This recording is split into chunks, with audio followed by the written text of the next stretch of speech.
Wow, how are you today? With Debi Robinson, we're going to talk about bone health. And she's a functional medicine, a good friend of mine, and we can't wait to start our talk today. Be with us till the end. If you have fragile bones or you have any question, please join us.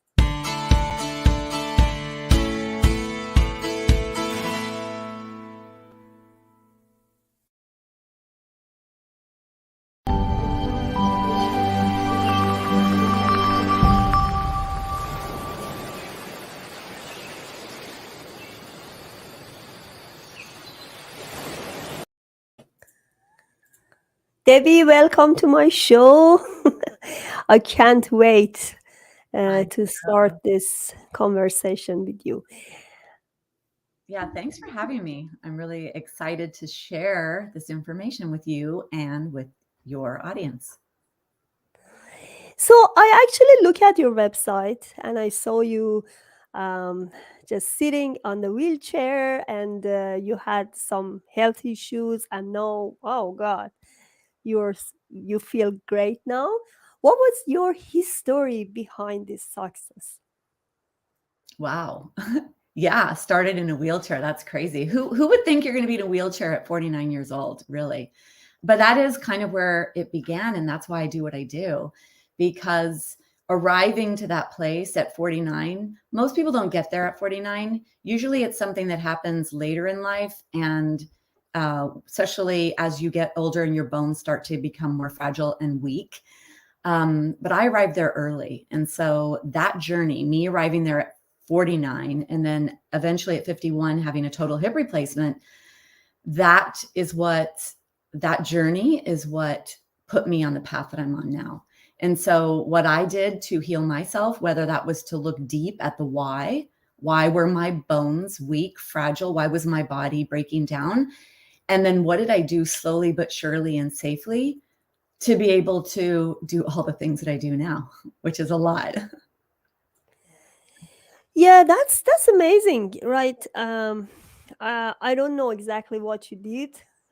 We really want to talk about it, and but that's so inspirational when I see somebody could actually overcome. But somebody actually, I know someone who's sitting on a wheelchair, and she was like this for a long time. It's not like she doesn't know exactly what's happening in her because she doesn't she hasn't done any this functional medicine labs or anything. It's just the general medications, and then she's taking this medication forever and never get better. So what are the steps and exactly what was your story? When did happen? Did it happen to you? And what was the cause? Do you know about that? Well, yeah, I mean, I think that there's many. I mean, that's like a loaded question, honestly, because there's the mind aspect of what happens to us, and then there's the physical aspect.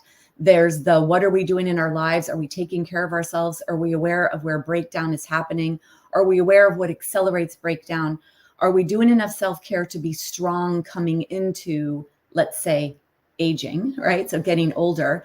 The bones are building more than they're breaking down up until the age of 34. Once that middle 30s happens, there's more bone breakdown than buildup. And so I'm speaking about bones because that's my specialty, but this is the same holds true for muscles and for many of the things that are happening inside of our bodies. So once you have an issue, for me, it was my hip. It was, it took me inside to really wonder, what do my bones look like right now? And will my bones just snap? Will my hip just break? How big are my bones? Are they getting weaker now? Can I see through them? Like you start to go inside and you start to analyze whatever your issue is, right? So for me, it was bones. For other people, it might be other things. And so once you get to that point, you have to then have the desire to want to heal yourself. And so for me, I was only 51 by the time I got to the point where I couldn't really walk anymore, where even that, what I couldn't do. You know, I stopped playing tennis.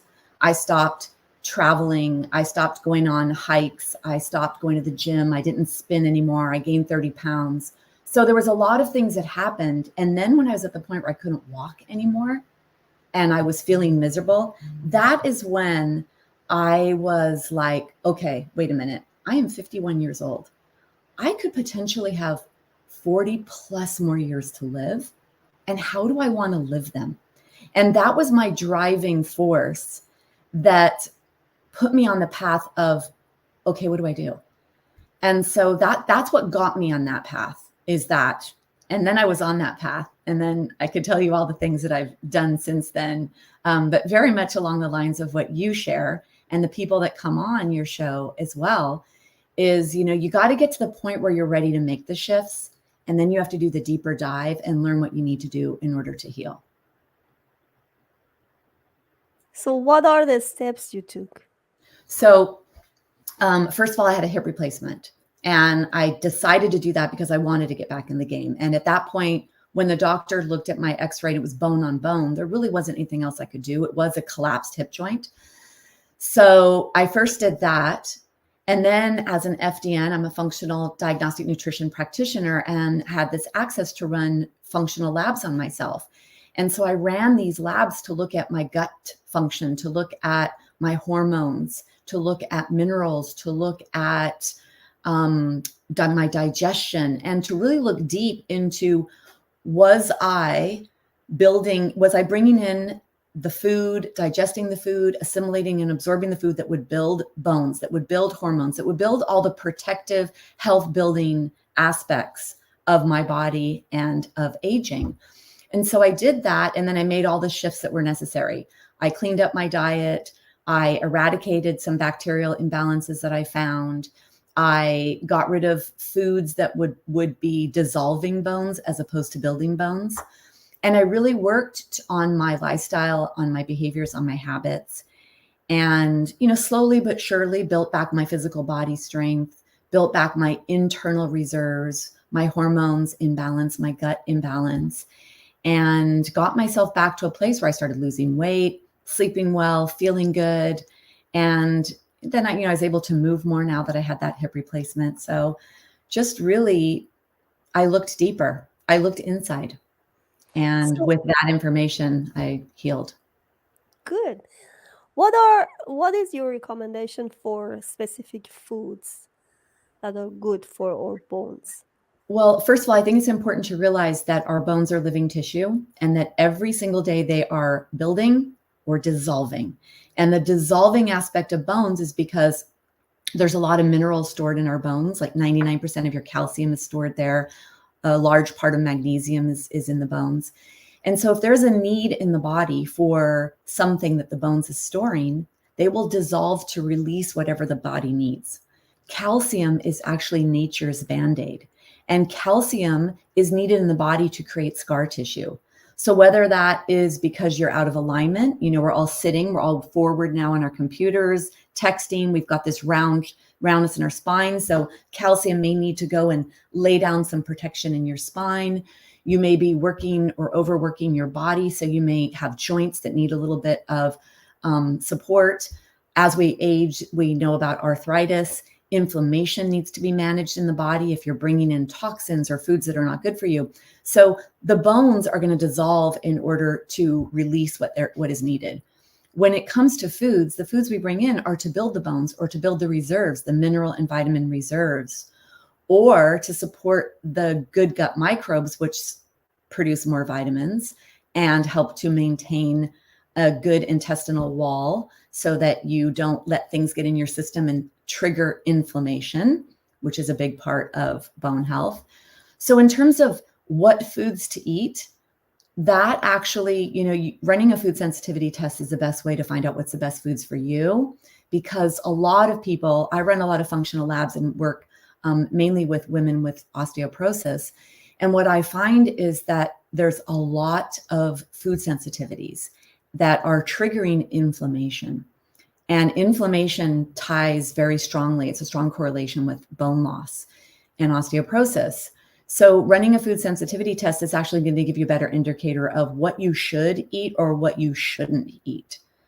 But in terms of globally, like generally for everybody, we want to eat protein. We want to eat nutrients. We need to get magnesium and calcium and vitamin D and vitamin K. It's always better to get things in food source. Boron is another bone protective mineral that we need. So looking for foods that are nutrient dense and bone building nutrients, but then also making sure that you're actually digesting them, assimilating them, and absorbing them. That becomes a big part of this as well. So it's not just what you eat, it's what you eat and does your body metabolize it and utilize it. Yeah, I believe in food sensitivity labs because some of us just take the food that generally advertised that is good for the body. Let's say calcium. They say that dairy product is a good source of calcium, but dairy products always create inflammation. So, what do you replace with instead of dairy product? What do you replace with that? Yeah, so if we were going to kind of break some myths here, that's one thing I would say is that almost everybody goes on calcium and goes on vitamin D, right? That's what, doctors, the only thing that the doctors can do is medications. Now what they're prescribing in addition to medications is vitamin D and calcium. And it's really not about how much calcium you bring in. It's about the balance between what you're consuming and what you're eliminating. So a lot of us are peeing out too much calcium because the body is managing all of that dysfunction that's going on. So with dairy, actually, the countries with the highest dairy consumption have the greatest risks of fracture. They have the highest fracture rates. And the countries that have the lowest dairy consumption have the lowest fracture rates. So actually, there isn't a correlation between dairy consumption and stronger bones. It's actually the opposite. Because like you said, our dairy is very dirty, especially here in the West, full of toxins, full of antibiotics. 70% of our antibiotics we use in this country, in the US, is on animals. And so I call it dirty dairy. And it's mucus producing and inflammatory. So the alternatives to that are foods that are rich in calcium, almonds, spinach. And then there's ways to cook things to make the vitamins more bioavailable. And sometimes people ask me, what does that mean? And it's your body's ability to absorb and assimilate and utilize whatever it is you're eating. So the way we cook, the way we prepare our food, that plays a role also in the bioavailability and the ability for your body to absorb it. So there's lots of foods to eat that have calcium in them. And, I recommend calcium supplements for a very, very small percentage of people because my deep investigative work using functional labs, I uncover that most people have enough calcium or are getting enough in their diet. It becomes a matter of the balance internally, stopping the need of calcium to leave the bones to manage inflammation or all the other stuff. And that's really what is important to get at, is keeping the calcium in the bones and finding out what's going on that might be taking it out of your bones. Great. Do you believe in support groups? When people have these problems, they just find some places that they can connect to others have the same issue and they challenge together, and these kind of like Facebook groups or whatever support groups it is. Yeah, that's an interesting one because of course we want to be around people, but we want to be around the right people. And I've gone into some of these support groups on Facebook and people will post a question and I'm like, oh my gosh, here's what my suggestion would be as a yoga therapist, as the health coach. And then I see what people are saying and I'm like, no, don't guide her don't misguide her like that.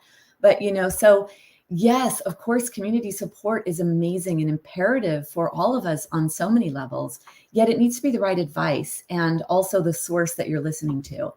I myself have a Facebook group, Healthy Bones Lifestyle, and I am creating, I'm going to be more active in that community and probably start a membership-based program in 2023 because of this need. And as I've run lots of master classes online that are group-based, what I found in that group setting is that we all help each other, and we all have a lot of great information to share. And maybe something worked for you that could be helpful to another person.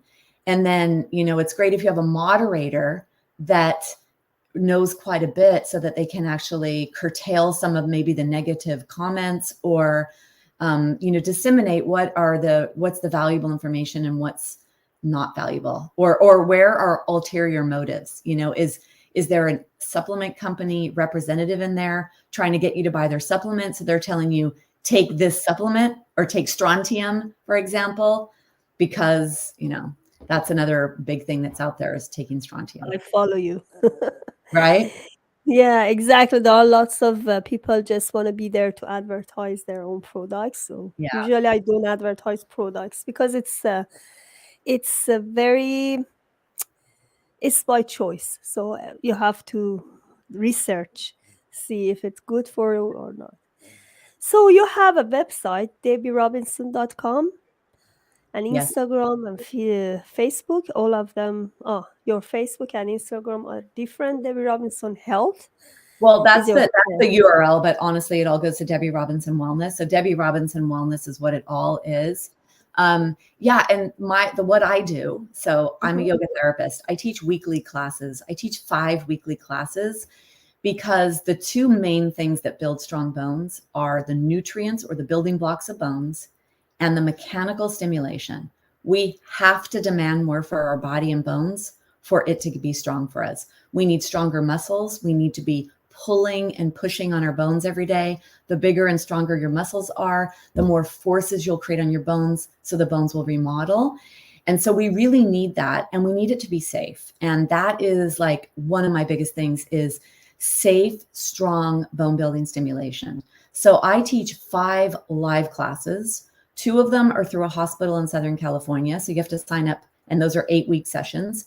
And then I teach 3 classes on YouTube Live. And I do this because I want people to be able to come to see what this is about, to see what I'm about, to meet me, not necessarily need me to see them yet, unless they're ready for that. And also really get the gist of what it is I do, because I'm really safe and intricate in my teaching. So that's one thing. And then I'm a health coach, and I work with people privately, and I go deep. And for those clients, I run labs and really look at where are they losing bone, and how do we stop that from happening? And then what do we need to focus on to build strong bones? And what then are the benefits? Oh, sorry, go ahead. No. And the other thing is I have group classes, because those are like the 2 ends of the spectrum, right? You could do a donation-based class where you show up. You could work with me privately, which is going to be, definitely a bigger monetary investment and time investment and investment. But I also have group programs and ways to get involved in a, middle of the range. So how yoga can help bone health? Yeah, I think there's nothing like yoga for bone health. I think that it is the thing, because yoga is mind and body, and we are mind and body entities. When you get a diagnosis of osteoporosis, which usually happens after a DEXA scan, usually happens around the age late 50s, early 60s, because the greatest decrease of bone density is 5 to 7 years post-menopause. And so when you get that diagnosis, then that is when you need to figure out what it is that you are going to be able to do. Okay, and tell me again, what was your specific question about that? I said, what's the benefit of yoga for bone health? The benefit. Yeah, because yoga is so much to me. It's really, I'm a yoga therapist, which is 1,000 extra hours. I've been to India. I've trained. My teacher in India is a medical doctor, as was his father. So I've got this real strong East-West connection. When you get the diagnosis, it really happens in the mind, and you feel fragile and breakable. When you feel fragile and breakable, you stop moving. When you stop moving, your muscles are not as strong. Your bones then will not be as strong. When you have a lot of mental, emotional stress, that's going to cause a lot of breakdown at the layer of the hormones and your internal environment, your biochemistry. So yoga actually is the integration of it all. It's the mind, the body. It manages the musculoskeletal, as we all would imagine, right? It manages the body aspect, because it's going to strengthen the muscles, strengthen the bones, strengthen your balance, because bones don't break because they're fragile. They break because we fall.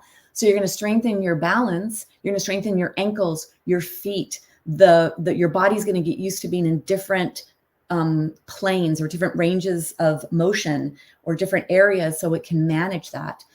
So physically, it's going to strengthen bones, strengthen muscles. Biochemically and physiologically, which is where bone breakdown occurs, we've got meditation and breath work. And that is where you start to actually manage your body systems. You manage respiration, breathing, which then manages the nervous system, the cardiovascular system, the endocrine system, and the circulatory system. And then you go into the deeper aspects of you, the mental, emotional. And so I see nothing in this world like yoga for bone health. And also the physical things that we do, we are pulling and pushing and stressing our bones out appropriately from so many different angles. There's nothing else that does that. So yoga is the answer for bone health on every level. For many diseases, like it just comfort you that yoga is meditation as well, right? So kind of. So what is your last word? I just want to know if you have any sentence to give hope to people who are on wheelchair or they have fragile bones. What do you recommend? So my big thing is that osteoporosis is preventable and reversible. And I think that's really important to note, because here in the West, maybe worldwide, it is not perceived that way. It is seen as a disease of aging. We are understanding now that when we get into the functional aspects of health, disease is here. We've been looking for disease ranges with modern medicine, with conventional medicine. We have ranges for, you have heart disease, you have cancer, you have diabetes, right? That's what we're looking for. But before we got here, before you got to osteoporosis, your bones were breaking down for years. So with functional medicine, if we look into that range, we can actually uncover why, how, what, and where to stop it. So we can prevent it, we can reverse it. So my real big sentence would be that osteoporosis is preventable and reversible. And no matter where you're starting from, there's hope for you to prevent or to reverse. And then it becomes about realizing that, finding the right person that you trust to be your guide and to help you with whatever it is that you need, whether that's running labs, looking deeper, developing a physical practice daily, not necessarily an hour, nothing crazy, but what is manageable for you so that you can actually get onto that path of, I have 30 plus years to live or 40 plus years to live or whatever it is, and I want to live them to the fullest. I want to blank, travel the world, play with my grandkids, go on a cruise with my grandkids, dance at my grandson's wedding, finally go to Bali, go to Scotland. I take people on tours to Bali and Scotland. Those are two of my favorite places. But whatever that big desire is that you have, know that it's possible. And you learn what it is you need to do slowly but surely, and you get on that path. Thank you so much for being here. If you think that you want to talk about something that you missed, please let me know. If not, I wish I can have you for more summits and more talks. Yeah, thanks. Really, really great. Great to speak with you. Yeah. Please subscribe to Quantum Calhoun Transition channel and order my book, The Gap, in Amazon. Thank you for